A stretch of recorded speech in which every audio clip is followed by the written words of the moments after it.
and so I kind of had a South Carolinian accent down. And so I used that, I pulled that out of my pocket, and I convinced Frank, the director, when I was auditioning, that I was actually from down south, and that I had flown in just to audition for him exclusively. I told him this in the audition. Some directors understand acting, and they understand the process, and they understand that if you go in and knock it out of the ballpark and really jack into the emotions and just hit a home run with it, that heck, we'll just connect you with a dialect coach and we're good to go.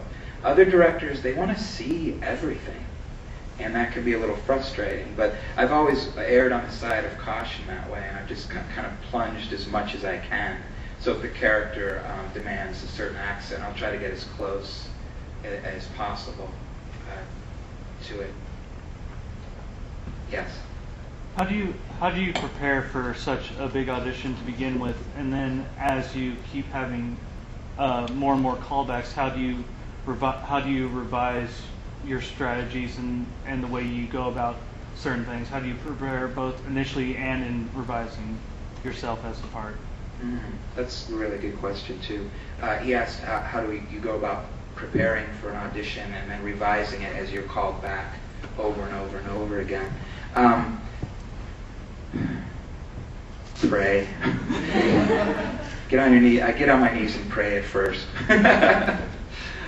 Pray for strength, for courage, confidence. Auditioning, I don't know. It's you never get used to it. It's a very kind of stressful, nerve-wracking process, but it's a necessary one. It depends on project to project or role for role, depending on what I'm auditioning for, but I'll just use The Green Mile as an example because it's apropos.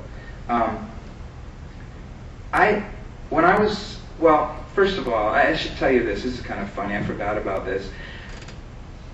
When I was asked to audition for The Green Mile, I was asked by Mally Finn, who's a casting director in Hollywood, and she's a pretty well-known casting director, and she had already helped cast me in a couple films, A Time to Kill and Batman and Robin, in some smaller roles in those movies.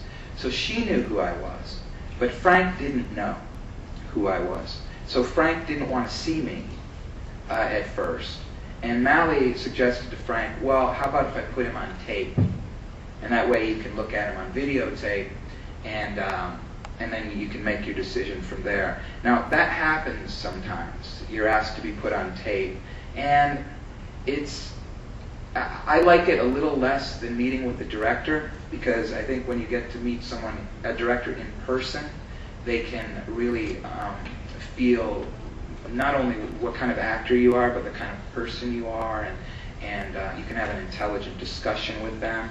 When you're just put on tape, I mean, literally, you get one shot, and you kind of have to trust the casting director to know what he or she's doing enough to get the best take possible to show the director, because it's your one and only shot.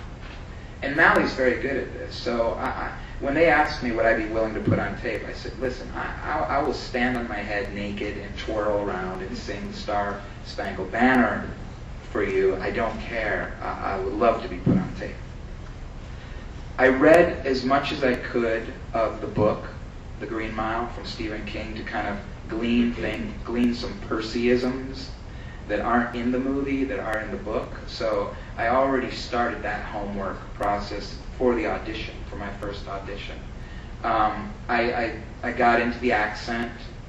I decided I usually wear, unless it's very specific clothing, that it really depends on what I'm auditioning for. But for The Green Mile, I just wore a simple black t-shirt and blue jeans. I just decided to be as comfortable as possible, because there's no way I would have went out and rented like a 1930s guard uniform or something silly like that. So, although that could work, I don't know. And I think I slicked my hair back, and so I got as close to the physicality